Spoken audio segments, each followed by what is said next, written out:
बिस्मिल्लाहिर्रहमानिर्रहीम। अस्सलामुअलैकुम नाज़रीन। तमाम तारीफ़ें अल्लाह ताला की पाक ज़ात के लिए जो तमाम जहानों की खालिक, मालिक और परवरदिगार है, और लाखों करोड़ों अरबों खरबों दरूद और सलाम अल्लाह ताला के आखिरी नबी और रसूल हज़रत मोहम्मद मुस्तफ़ा अहमद मुज्तबा सल्लल्लाहु ताला अलैहि वसल्लम पर। नाज़रीन, आज की इस वीडियो में हम लोग बात करेंगे पाकिस्तान में आप किन वजूहात की बिना पर जायदाद यानी कि प्रॉपर्टी की विरासत से महरूम हो सकते हैं। नाज़रीन, ये वीडियो बड़ी अहम है। मैंने पूरी कोशिश की है कि इसमें तफसील के साथ आपको विरासत से महरूम होने से मुतल्लिक आपको बताया जाए। तो उम्मीद करता हूं कि ये वीडियो आपको पसंद आएगी।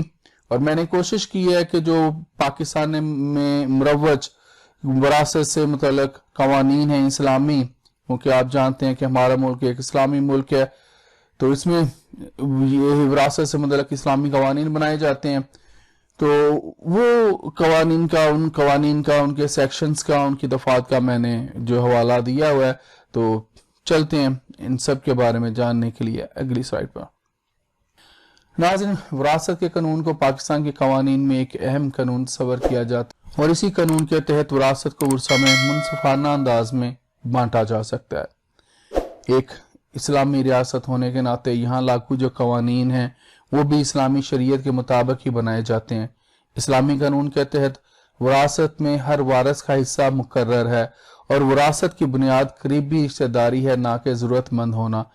जबकि करीबी रिश्तेदारी से मुराद खून का रिश्ता या फिर निकाह का रिश्ता होता है। यहाँ ये बात वाजिया रहे कि पाकिस्तान में विरासत की तकसीम जो है मुतवफ़ी के मजहब को मद्देनजर रखते हुए अमल में लाई जाती है, यानी कि मुसलमान शहरियों को इस्लामी कवानीन, जबकि दीगर मजहब के अफराद को उनके मजहब के कानून के मुताबिक विरासत में हिस्सा जो है वो मुहैया किया जाता है। तो विरासत का कानून जो है सादा होने के बावजूद अपने अंदर कई पेचीदगियां भी रखता है।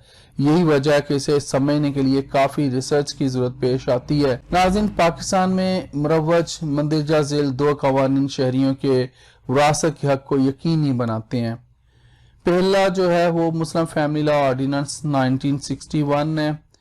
दूसरा जो कानून है the West Pakistan Muslim personal law 1962 है। नाज़रीन, अब हम बात करते हैं उस वजह की जिसके बाद विरासत की तकसीम का सवाल उठता है। तो वो वजह है किसी शख्स का वफात पा जाना, यानी कि मरहूम की मौत का यकीन हो जाना, या उसका डेथ सर्टिफिकेट जो होता है विरासत की तकसीम बायस बनता है।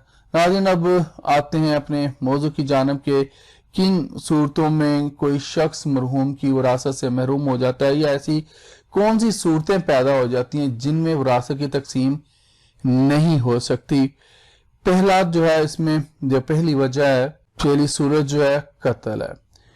अब इसको तफसील से आपके साथ बात बयान कर लें। अब अगर कोई वारिस जो है अपने ही मोरस का कत्ल कर दे तो इसकी विरासत से हमेशा के लिए महरूम हो जाएगा। मिसाल के तौर पर अगर कोई बेटा अपने ही वालिद का कत्ल कर दे या बीवी अपने शोहर को कत्ल कर देती है, तो ऐसे ही में कातिल को मकतूल की जायदाद से महरूम कर दिया जाएगा। दूसरी वजह जो है वह है औलाद का गैर मुस्लिम हो जाना, यानी कि मुर्तद हो जाना।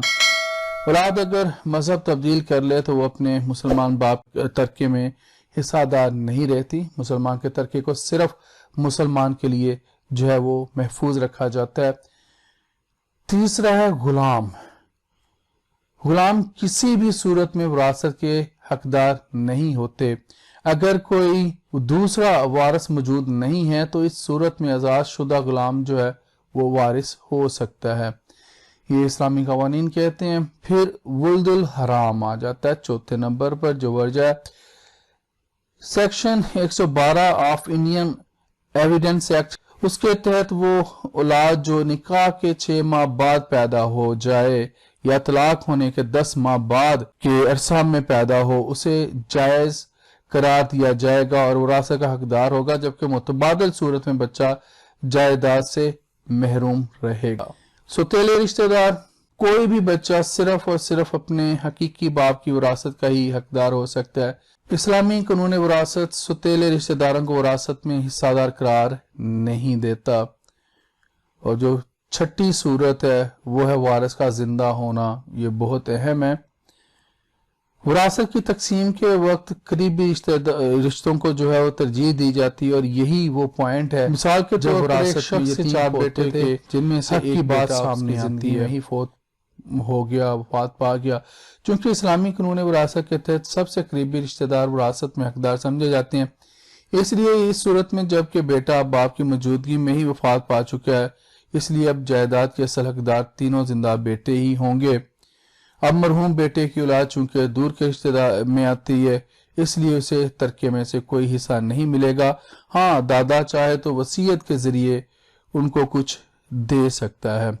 तो नाज़रीन, आज के लिए इतना ही। जिंदा रहा तो आपके साथ फिर इंशाल्लाह अगली वीडियोस में मुलाकात होगी। इजाजत दीजिए। अल्लाह हाफिज।